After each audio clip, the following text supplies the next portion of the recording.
He feeds everyone but does not require to be fed।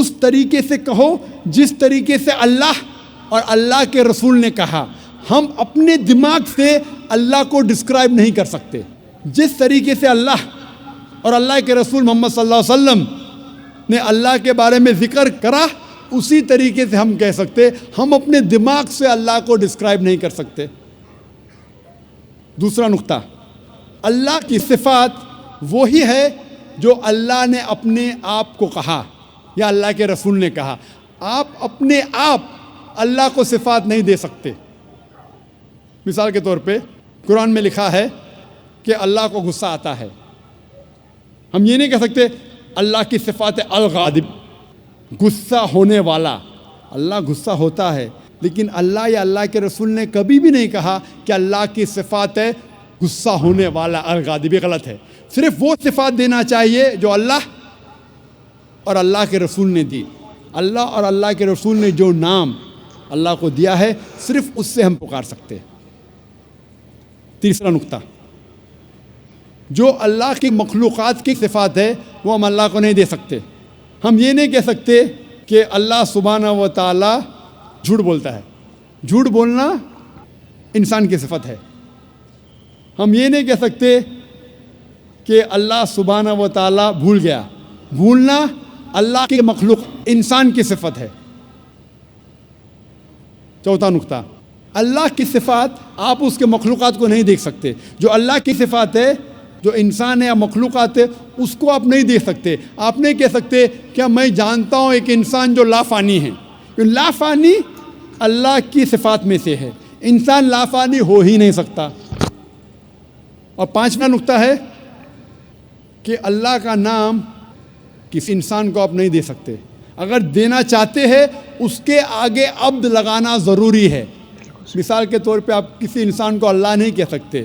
کہنا ہے تو عبداللہ کہہ سکتے, اللہ کا عبد, اللہ کا بندہ. رحمان نہیں کہہ سکتے, عبد الرحمان کہہ سکتے کہ رحمان کا بندہ. اور آپ عبد کسی انسان کے آگے نہیں کر سکتے. آپ نہیں کہہ سکتے عبد الرسول, یہ غلط ہے. عبد بندہ صرف اللہ کا ہو سکتا ہے انسان. یہ 5 نقطے ہیں توحید الاسماء و صفات کے.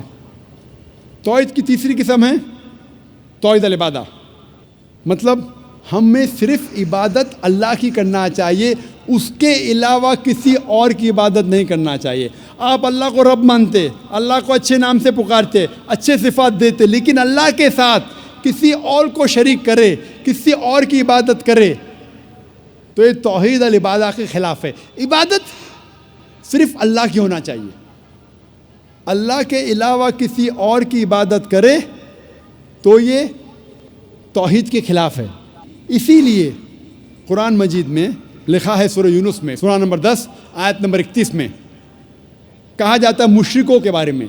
جب آپ مشرکوں سے پوچھیں گے کہ اس کائنات میں ساری چیزیں کس نے بنائی, آسمان اور زمین کے بیچ میں, اس کائنات میں سننے کی قوت کس کی ہے, کون وہ شخص ہے جو سب سے پاورفل ہے, اس کائنات میں کون ہے جو مردوں میں جان ڈالتا ہے اور زندوں کو موت دیتا ہے, اس کائنات میں سب سے پاورفل کون ہے, یہ مشرک کہیں گے اللہ. پھر آپ اللہ کے ساتھ دوسروں کو شریک کیوں کرتے؟ یہ آیت میں سورہ یونس میں سورہ نمبر 10 آیت نمبر 31 میں مشرک مانتے تھے توحید ربوبیہ میں کہ اللہ رب ہے, مانتے تھے توحید الاسماء صفات, اچھے صفات, لیکن اللہ کو ماننے کے علاوہ دوسروں کی بھی عبادت کرتے تھے. انہیں کہا گیا ہے مشرک. یہ پیغام دہرایا گیا سورہ زخرف میں سورہ نمبر 43 آیت نمبر 87 میں. جب آپ ان سے پوچھیں گے ان مشرکوں سے کہ آپ کا خالق کون, وہ کہیں گے اللہ, تو آپ اللہ کے علاوہ دوسروں کی عبادت کیوں کرتے؟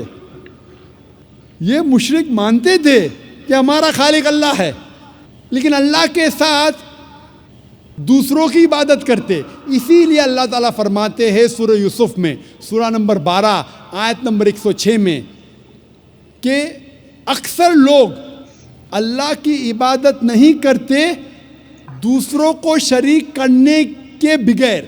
یعنی اکثر جو لوگ اللہ کی عبادت کرتے ہیں اللہ کے ساتھ دوسرے کی بھی عبادت کرتے ہیں.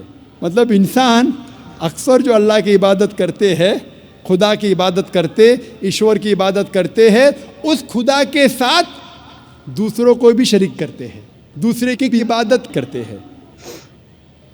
اور اگر اس توحید میں ان تینوں قسموں میں سے ایک بھی قسم کا آپ پالن نہیں کریں گے, ایک بھی قسم کو توڑتے ہیں, تو اسے عربی میں کہتے ہیں شرک.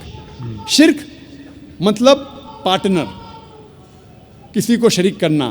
اور شریعتاً شرک مطلب اللہ کے ساتھ کسی اور کی عبادت کرنا, اللہ کے ساتھ کسی اور کو شریک کرنا, اسے کہتے ہیں عربی میں شرک.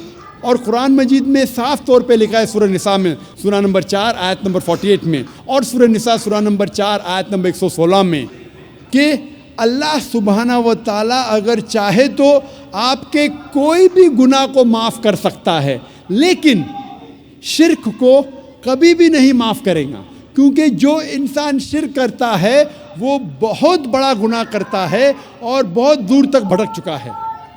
اسی لیے شرک قرآن مجید میں اور اسلام میں سب سے بڑا گناہ ہے جو اللہ سبحانہ و تعالیٰ کبھی بھی نہیں معاف کرے گا.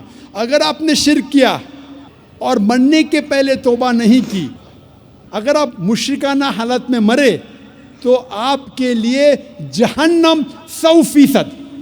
شرک کے علاوہ دوسرا کوئی بھی گناہ کرے آپ, اگر اللہ چاہے تو معاف کر سکتا ہے. اگر آپ نے شرک کیے تو آپ ضرور توبہ کیجئے, شرک کرنا بند کیجئے, انشاءاللہ آپ جنت میں جا سکتے ہیں.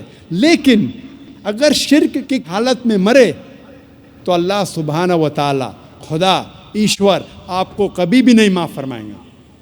اسی لیے قرآن مجید میں لکھا ہے, جو میں نے اس تقریر کے شروع میں تلاوت کی, اس آیت کی جسے میں ماسٹر کی کہتا ہوں, سارے تالوں کو کھولنے والی چابی, سورہ عمران سورہ نمبر 3 آیت نمبر 64 میں لکھا ہے, تعالوا الی کلمۃ سواء بیننا و بینکم, آؤ اس بات کی طرف جو آپ اور ہم میں یکساں ہے.